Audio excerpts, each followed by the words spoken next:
te Keep, te hier. Ja, dit gebouw dat ziet al een skof gelijk, zetten ze. Is niet een schande. Lege huizen in een stad, lege winkels in een dorp. Leeg staan is nooit leuk. Maar dat dit leeg staat. Hè?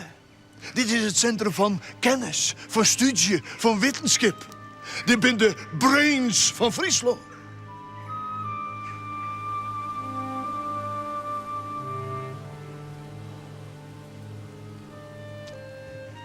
Dit is... Dit wie de Universiteit van Friesland. Friesland. Academisch stad. Verneemde professoren, beroemde studenten. Belangrijk wetenschappelijk onderzoek. Veronderst in de meesken, diepgravende maatschappelijke vraagstukken. Het wie er alle al on en weer in dit gebouw. In Friesland had eeuwenlang een universiteit. Oprichten door het gewest Friesland zelfs.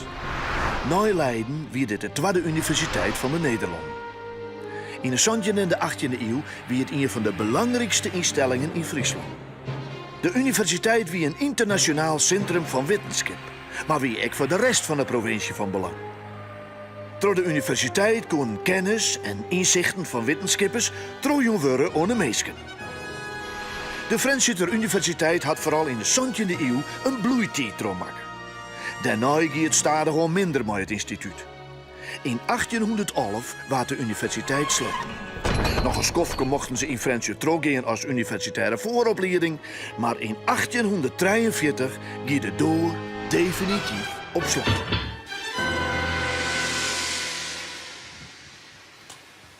Zestiende, 17e, 18e en een lietstukje van de 19e eeuw. En er werd gebeurd met de universiteit. En met Friesland als academisch stad. Je hier daar vies naar wat waarom van die oude glorie. Maar toch, hè. Vergeet me die academie. En zien Friesland nog eens wat oorspraken kennen als hoe die PC. Al die met PC. Maar, laten we nou eerlijk wezen. Als je het daar in Friesland vreest, waar wordt de volgende koning van het land? Dan zitten de feest Rutmer Wassenaar of Douwe Porte of Auke Saakstra of... Nou, hoe zou ik allemaal hier te mooi hebben. Lang verliezen wie het oors. Zelfs hier in Friesland. Als dan het woord koning vallen leest, dan spuiten ze raak, want dan zijn ze de koning. Philips II, de vijand.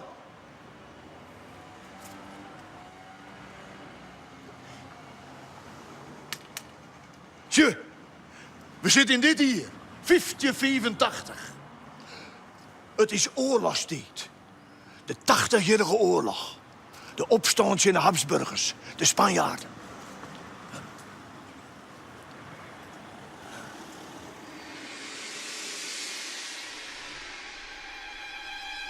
Na Karel V is Philips II koning worden van de noordelijke en de zuidelijke Nederlanden. Maar Philips houdt hem vooral dwaande met Spanje, dat er ook de baas van is. En de Nederlanders die komen in opstand. Ze willen niet meer onder het gezag van de Habsburgse koningen. En ze willen loskomen van het grote, heilige Roomse Rijk. Onder leiding van Willem van Oranje wordt de strijd om een boen met Philips II. Dat is in het jaar 1568. Het is het begin van de 80-jarige oorlog. Maar al een paar jaar later komt er een breuk tussen de noordelijke en de zuidelijke Nederlanden. Het Sint-Wurge België. Het noordelijke pad verenigt hem in de Republiek der Zeven Verenigde Nederlanden en voegt het verder Sint Philips II. In 1584 is de scheiding tussen Noord en Zuid definitief. Pas volle letter in 1648 zal vrede sletten worden, maar de Republiek der Zeven Verenigde Nederlanden beschouwt hem nu al als een eigen zelfstandig land. Er is nou druwend verlet van nieuwe eigen besturen en instituten die niet meer afhankelijk binnen van de Habsburgse koningen. In Leiden en qua daarna in Friesland worden universiteiten oprichten, zodat professors en studenten haar eigen kennis ontwikkelen kunnen. Ze hingen gelijk voor zelfs. Nee, het meer onlukken van die Philips En die rare kliek van hapsnurkers. Vooruit, we kunnen zelf wel rijden blinder. En eerlijk is eerlijk, dat had vertuten die. Want de republiek die ontwikkelde haar vlucht naar een vooroorsteend en heeg ontwikkelde land met belangrijke wetenschappers. En in 1584, toen ze hier de universiteit oprichten, toen stien we nog aan het begin van die ieren ontwikkeling. Maar hier in Fransje hier met een orenzwarg. Waar moet die academie komen? Hé, dachten ze. Je midden in de stad staat een mooi oud klooster. Misschien kunnen we dat wel keepje.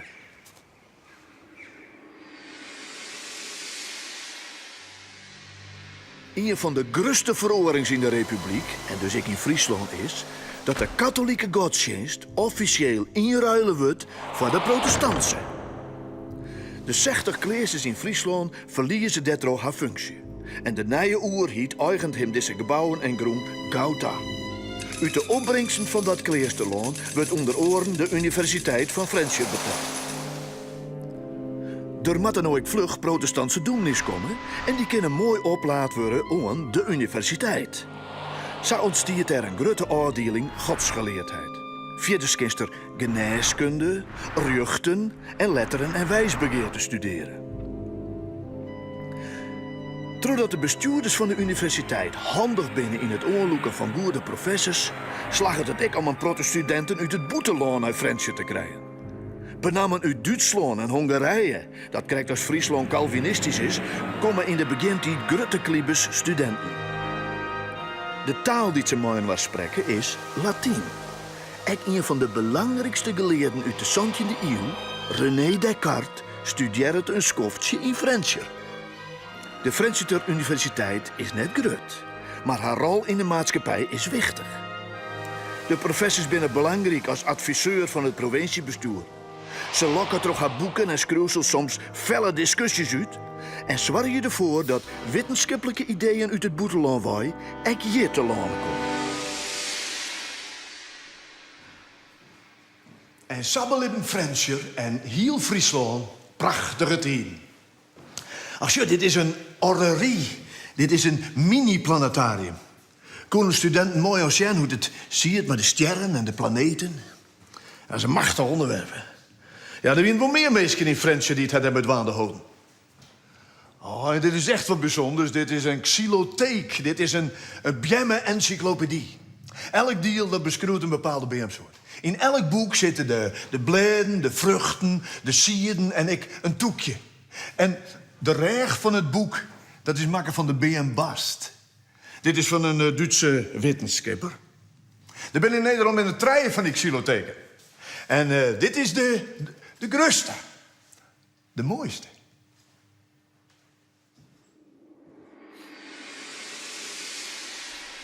In de 18e eeuw komen stadig gewoon minder studenten naar Fransje toe. Er zijn verschillende redenen voor. De belangrijkste is wel dat de provincie de universiteit net rucht meer betalen. Boppen dat sturen in die tijd de mensen haar bij leven naar Leiden. Dat vinden ze vernamer. In 1843 is het dienen met de universiteit. Spietig, want daarmee verdwijnen kennis, ideeën en wetenschappelijke contacten uit Friesland. Ja, begint weer eens wat moois in Friesland. En hup, voort is dat weer. Maar er binnen wel wat herinneringen. Liggen deze schilderijen van professors die je lesjoen ha. Ho. Die je collegejoen ha. Mooie herinneringen aan een mooi verliezen. Maar ja, verliezen, dat riemt op verdwijnen. Het is om een skiernis.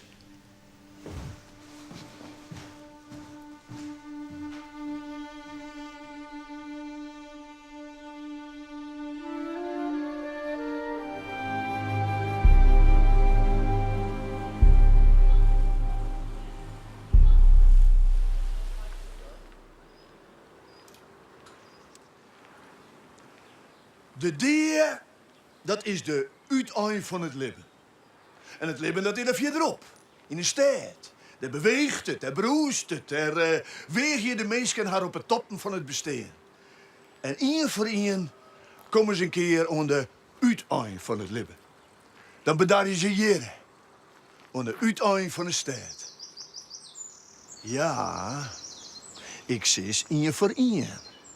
Maar soms dan gebeurt het massaal. Dan komen mensen in één naar haar eind. Tegelijk. Bij grote rampen of slimme ongelukken. Bij uitbraken van geweld of van ziekte. Epidemieën. In oude steden weet ze er alles van. Het is de pest. De zwarte dee. Miljoenen slachtoffers maken die. Vooral in de middeleeuwen. En zo nou en dan is er weer een uitbarsting en dan gaat het mal. In de 14e eeuw is de slimste epidemie. In 4 jaar tijd staat één trede pad van heel Europa. Ach ja, het justere middeleeuwen. Gelukkig gaat het tijd verder. En komt de renaissance. En de 17e eeuw. Nederland begint op te bloeien. De gouden eeuw staat voor de deur. Libben, rijkdom. En de pest, de zwarte dee, komt ik hier in Balzut haast niet meer voor.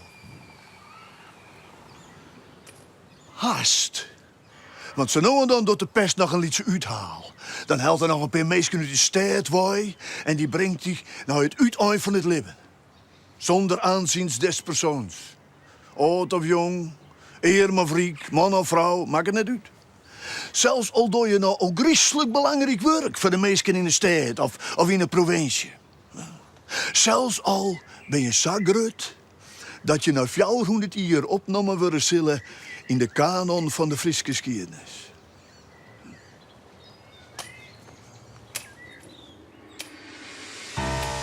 De man die de basislijn had onder de Friese schreeuwtaal. Dat is Giesbert Jabeks. Een Friese dichter uit Balzut. Zijn werk wordt nog heel dit lezen. Giesbert Jabeks was de eerste die het serieuze Friese teksten schreef. Friese literatuur. Jeder in de middeleeuwen wie het Fries kwam beroept om de Friese wetten in op te schreeuwen, maar dat wie in de 17e eeuw al lang niet meer zag. Het Nederlands weer nou de officiële taal. Maar Giesbert woe in zijn eigen taal werken en zal luier mooi de basis voor de Friese schreeuwtaal. Troch hem omdat ze de meesten letter dat het de moeite wurg weer om in de eigen taal te schreeuwen. Zo'n die tijd werd er meer en meer in het Fries geschreeuwd. Het begin van... Nee, laat ik het dichterlijker zeggen. De witse van de moderne Friese schreeuwtaal staat hier, in Balzut. In het beddenhuis van Giesbert Jabeks. Boeken en gedichten van een hoog niveau. En voor mensen niet te verstaan van haar is het werk van Giesbert Jabeks lieke goed als dat van de bekendste Nederlandse dichters uit die tijd. Brederoo en Vondel. Als zo staat voor het net denken als de titelsjost van het bekendste boek van Giesbert Jabeks. Frieske riemelerijen. Dat klinkt nogal beskieren, maar er staan prachtige verhalen in. En mooie gedichten en levensvesten en psalmen.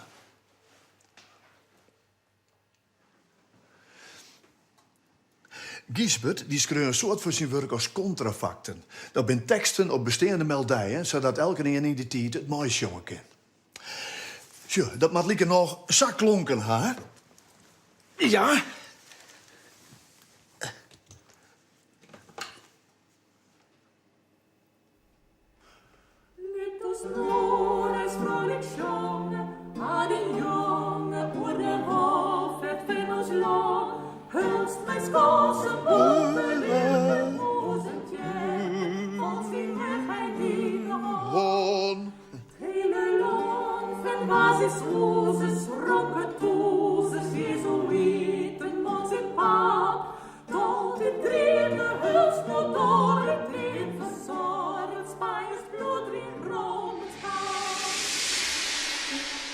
Giesbert Jabeks werd binnen in 1603 midden in de 80-jarige oorlog. De Nederlandse opstand in de Spaanse overheersers. De Republiek der 7 Verenigde Nederlanden is ontstaan. En Friesland is een van de Nederlandse gewesten. In een paar honderd jaar tijd is Friesland dus bot veroren. Van een eigen vrij gebied dat hem uitstrekte van Noord-Holland naar Noord-Duitsland naar een volle Liedsere provincie. Die provincie werd eerst bestuurd door de Duits- en Spaanstalige Habsburgers en rekken daarna nauw belutsen bij Holland. Een soort Fries kwaad het door de gezagsdragers dus net meer sprutsen. In de maatschappij is het Friesk dan eens net volle meer als de taal zat die sprutsen wordt op het platteland. De boerentaal dus. In het Sjerken praten de dominees Nederlands. En op universiteiten wie het dregen Latijn de viertaal. Want het Latijn, dat is immers de taal van de oude Romeinen. De groenlissers van de Europese cultuur. Nederlands en Latijn, dat zijn de talen voor de heren van stand. En het Friesk, dat is voor het gewone volk. Gisbert jij die talen alle keer. Want dat er een jongen is van een hierenstolve, dan is hij hier ontbouwen met dit prachtige nieuwe stadhuis. Nou, de arbeiders die zullen wel Fries praten, de bouwvakkers. Maar de ingenieur of de bestuurder van de stad, hoe zie je dat?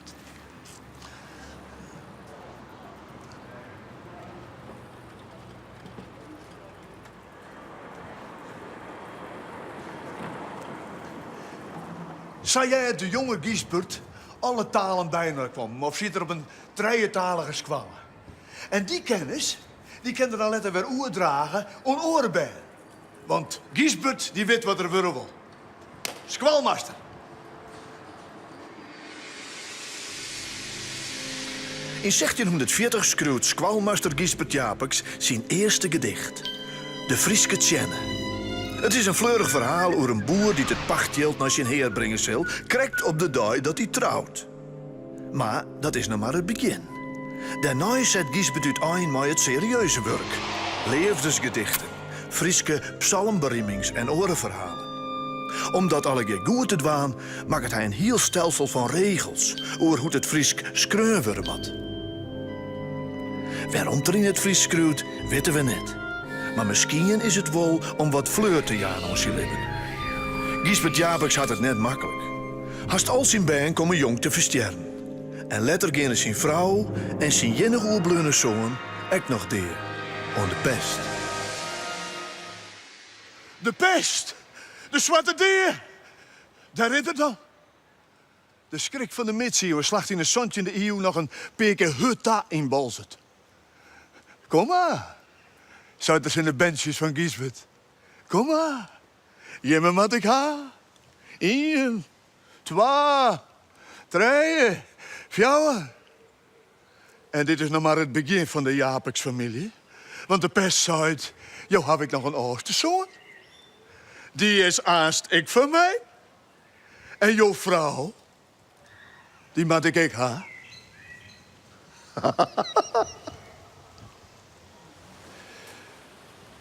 Gelukkig weet Gisbert dit laatste dan er net.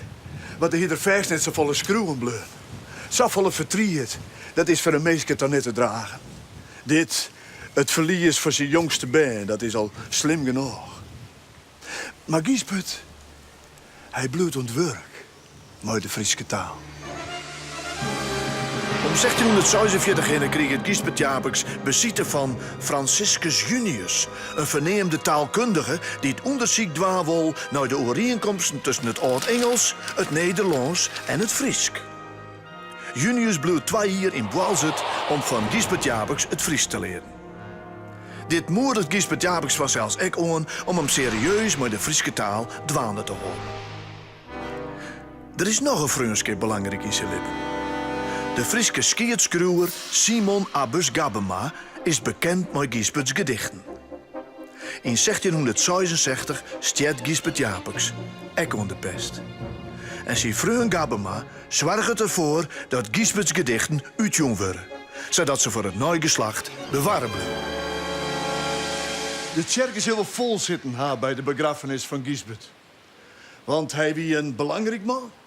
Dat weet de meesten dan ook al. Of zou er helemaal geen tjenst west ha? Want de pest wie een besmettelijke ziekte. En de deren die kennen maar beter zijn vlug en zo stil mogelijk de stad gebracht worden. Belangrijk man of niet. Maar sneu is het wel. De hele familie Japeks slachtoffer van een ziekte die het ons niet meer voorstelt. Ze echt grote uitbraken binnen dan altijd meer. Alleen is ze nou en dan al iets geholpen. Giesbert wie een van de laatste prooien van de Zwarte Deer. Nou 1668, 2 jaar na de Deer van Giesbert, had de pest nooit weer de kop opstutsen in Island. Maar het werk van Giesbert, dat bleef wel. Zo groeit Giesbert Jabeks, vooral na zijn Deer, uit tot de groenlezer van de Friese literatuur. Een eenvoudige squalmaster die zijn klassieken kent, maar toch in de volkstaal gedichten maakt. Die dus uitdraagt dat de Friese taal de mooite wurg is. De belangrijkste prijs van Friese schreeuwers jet dan Joe te ik de Giesbert Jabeksprijs. En er is haast geen dorp of stad in Friesland dat net een Giesbert Jabekstritter te vinden is.